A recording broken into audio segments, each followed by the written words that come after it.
Syria says the permanent member states at the United Nations Security Council seek to undermine the political process in the country. Syria's permanent representative to the UN, Bashar Jafari, dismissed any foreign intervention in his country's political process, saying the solution should remain Syrian. Jafari, who was speaking during a Security Council session via video conference, also accused some of the members of hindering the political process by supporting terrorists in Syria. He also noted that the West has ignored every complaint Syria submitted about acts of supporting terrorism, aggression, and occupation. Gordon Duff is a senior editor at Veterans Today, and he joins us from Michigan. Gordon, welcome. When it comes to Syria, there is no middle ground. You have a government in Damascus that's offering political reforms. On the other hand, you have terrorists. Why is there this outside interference to undermine the country's political process?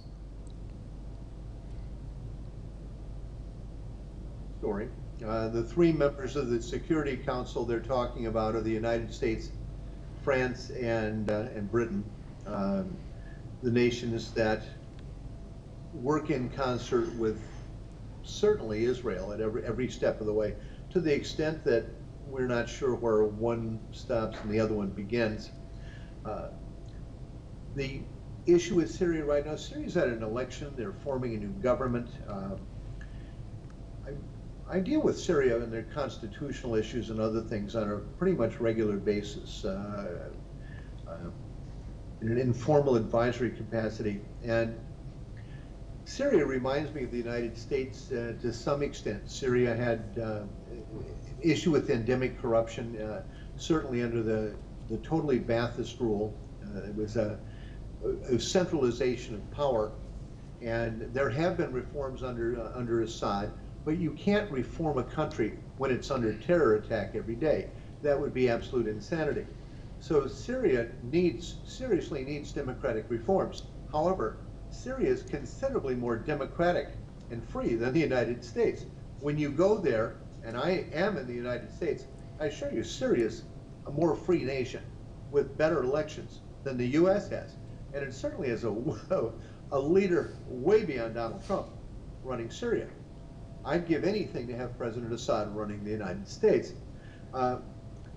This war now, we're pushing 8 toward 9 years. And really the serious part of it, we watched Syria collapse in 2014. We watched Iraq collapse in 2014. And the goal is to essentially destroy the entire Middle East and to get rid of Iran. It's always been to target Iran. And until Syria and until a majority Shiite Iraq are destroyed, then Iran can't be destroyed. And it's all about destroying Iran, and Syria is standing in the way. Well, on that note, Gordon, Damascus accuses certain regimes of pumping billions of dollars worth of arms to terrorists to topple the government. That hasn't succeeded. Are these same regimes now taking a different path to keep the country in chaos? Well, I met about 2 weeks ago with a group representing what they hope will be the incoming regime in Washington if Donald Trump is defeated. And we discussed these specific areas. And these were who would be the military advisors to President Biden if he is elected. And there was very little knowledge on the reality that the NGOs that people support bring missiles and explosives to ISIS, that the white helmets stage gas attacks, fake or even stage real gas attacks, that the nation of Syria was robbed blind by Exxon and British Petroleum, stole billions in oil from Syria and more than billions of oil from Iraq. That there was a time, 2015, when 20,000 fuel trucks were lined 4 abreast on highways. You could see it from the surface of Mars with the naked eye, and the United States couldn't see it with its spy satellites and its drones.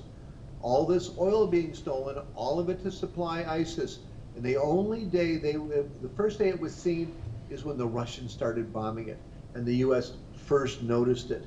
The hypocrisy is incredible, and of course the goal, and with Syria, and as with Venezuela, and with Iran as well, has been to starve the population, to cause as much damage to the families, the children, the vulnerable in these nations, as much damage as possible on behalf of a series of brutal regimes represented by 3 permanent members of the Security Council. Right.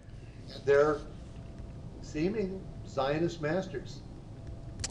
Okay, Gordon, thank you very much indeed for that analysis. Gordon Duff there, a senior editor with Veterans Today, joining us from Michigan.